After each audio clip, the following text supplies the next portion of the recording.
এই মথা আর থাকবে না, এই মথা আর থাকবে না, মথাকে খুঁজেও পাবেন না।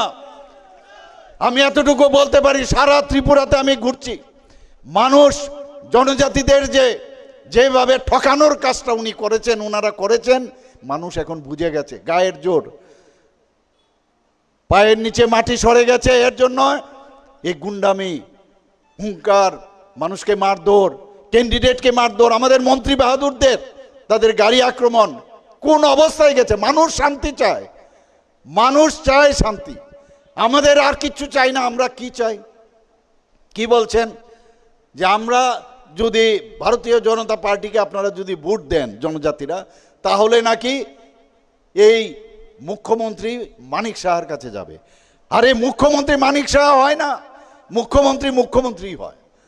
মুখ্যমন্ত্রী এখানে শচীন্দ্রলাল সিংহ, উনি মণিপুরী হয়েছেন।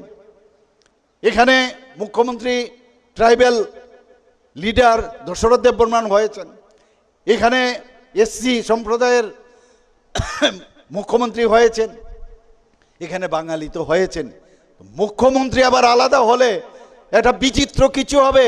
তাহলে এই যে দশরথ বাবুর সময় কি বিচিত্র হয়েছে, আজকে যে কথাগুলো মানুষকে কিভাবে ভুল বোঝানো যায় সেইগুলো করার চেষ্টা করছে। বন্ধুগণ, আমাদের যে ইচ্ছা, আমাদের ভারতীয় জনতা পার্টির যে ইচ্ছা, আমরা ওই যে হাতি দিয়ে হাতির উপর চড়ে ওই সব ব্যক্তির দরকার নেই। ঘোড়া চড়ে, এখন গণতন্ত্র, ঘোড়া চড়ে টকটক করে আসে, এই ধরনের লিডার আমাদের দরকার নেই। আমাদের যে জুমিয়া সম্প্রদায়ের যে আমাদের ব্যক্তি, তার লিডার আমাদের দরকার। আমাদের জনজাতিদের যদি প্রকৃত উন্নয়ন করতে হয়, তাহলে একমাত্র ওনারাই পারবেন।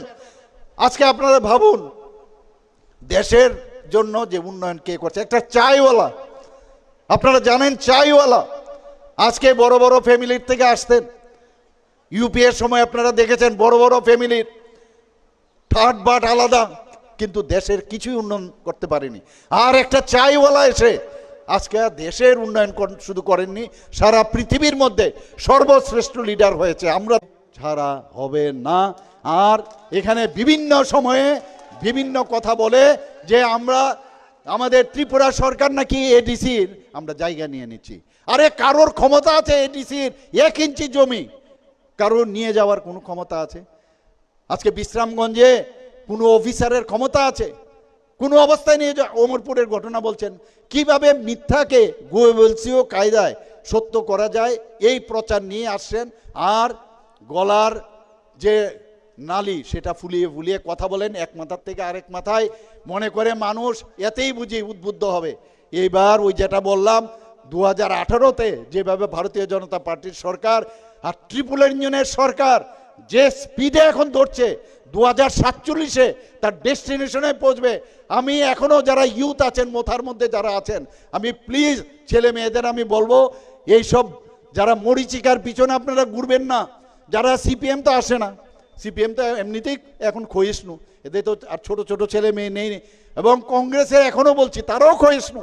আমি তাদেরকে এখনো বলবো, যে স্পিডে এই ডাবল ইঞ্জিনের সরকার এবং ট্রিপল ইঞ্জিনের সরকার আসছে, যে স্পিডে 2047-এ বিকশিত ভারতে যাচ্ছে, সেই ডেস্টিনেশনে আপনাদের জন্য এখনো দরজা খোলা আছে।